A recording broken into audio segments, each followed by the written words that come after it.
So I wanted to explain a little bit of the process that I had in terms of making and recording all these. So essentially, I went to my house around my house and recorded everything I could find. Anything such as like obviously a vacuum. I also recorded I recorded quite a bit of a vacuum washing machine, which is right here. There was a sound that was kind of emitting from right there, so I got that. I obviously got a microwave. I also got some switches, as well as like for a lever sound, I used the Keurig. um, and for the sort of flame sound effect, I used the heater and just turned the heater up. And for sort of like a venti sound that I would later pitch shift over time and sort of uh, make it sound like almost like another vehicle. That was mostly the kitchen vent. And since I had two settings, that was really helpful to sort of differentiate the whole sucking or like, you know, blowing sort of sounds. Um, and I also got garbage disposal, which I'm actually quite happy about. The garbage disposal sounds like this, so it's pretty straightforward, right? But what if I went like this? Just gonna open a new window here and change the tempo to about 175 and time scale shift, just 15%. And why not add some reverb? I'm not even gonna look at what I'm adding. Just there you go.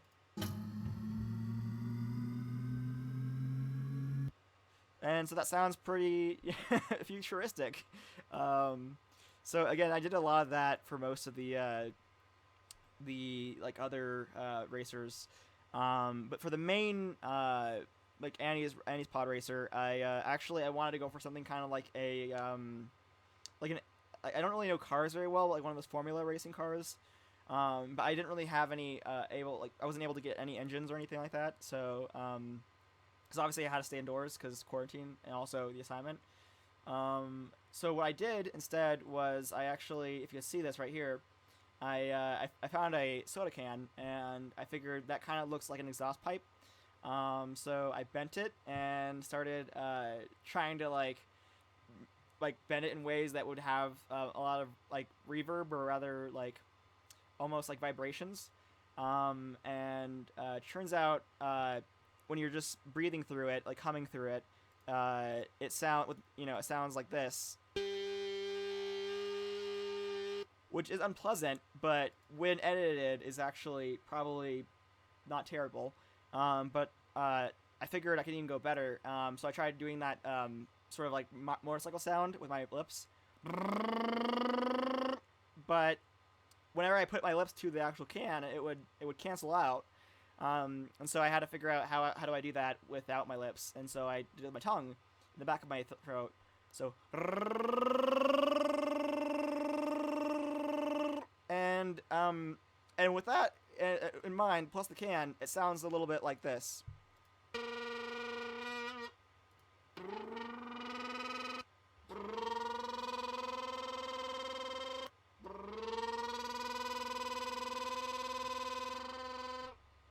which is a lot closer to what I want for an engine sound. So that was great.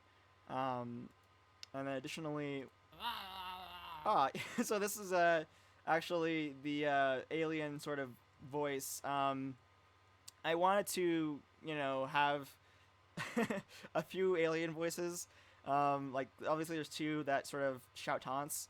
Um, that is accomplished by like almost like you're going to the doctor, like your like lower palate or whatever, and you essentially go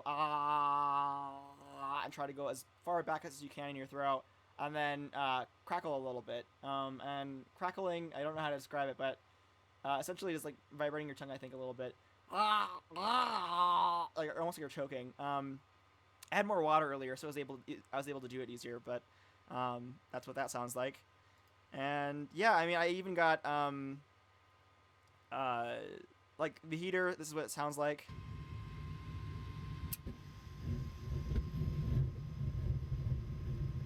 So obviously that works really well.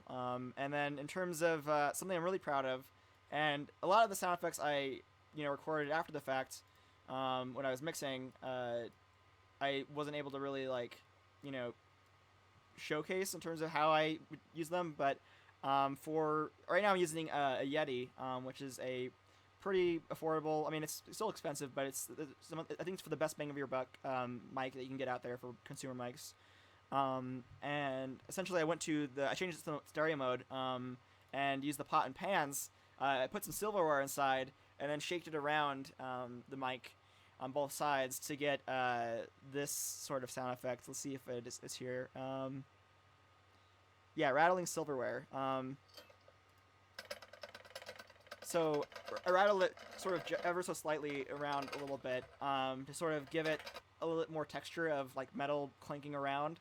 And that I think really worked quite well. And I even sort of edited a little bit for some impacts,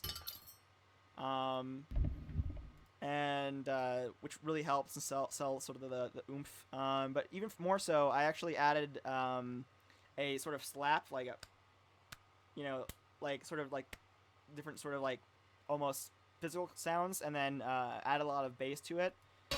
Oh, that's all of it at once. Yeah, so I added some sort of punch sounds, and sort of changed the actual, like reversed it, or like faded it in, faded it out, and I wanted to sort of get like a extra layer of I don't know to it. Sound is hard to describe, but in terms of, I was actually really lucky because there was a blinking light, and I figured it could use some stutter sound. But I couldn't figure out what I would have that would make sort of a beeping sound. And then I realized my waffle maker. So I had some waffles today, and this is the sound when they're ready to be flipped over. So that was great. And the heating dish, it's very subtle, and you probably don't even hear it very well, but it sort of, and I add a lot of reverb, but it really does add to the, I don't know, almost, it's sort of a background noise, but I think it adds a lot. And in terms of the heater, which is sort of the main sound, if not the, like, one of the main sounds, I changed the actual amplitude as well as sort of the, like, the panning. So I have different channels in here that might not be named, where I sort of pan these sounds, and that's sort of where the stereo ones are where I kind of, let's see if I can actually see it here. Might be harder to see up close, but some of them I pan the sound so I can actually get a better sort of shift. Like right here, this is perfect. So right here I have like a pan, so whenever the ships go from left to right or right to left, you can actually sort of hear that.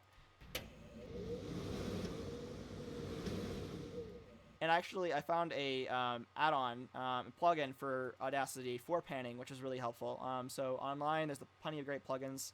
And as far as like the main sounds, I just had this washing machine sound, and I had different versions of it that I sort of heavily edited. This is the one, and this is probably more close to the actual washing machine. But then, so then this, and obviously I interrupted parts of it when there was moving around or flipping, and I think just together I did that V thing ever so slightly, and it really added to hearing these two together. And so I just try to make it as much like 3D positional audio as I could to match the clip. And I would just have to press F and then the play shortcut, as well as plus play at the same time to sort of preview in real time. And for, obviously, one of the ships I just did a vacuum, and it turned out pretty good for just being just a vacuum.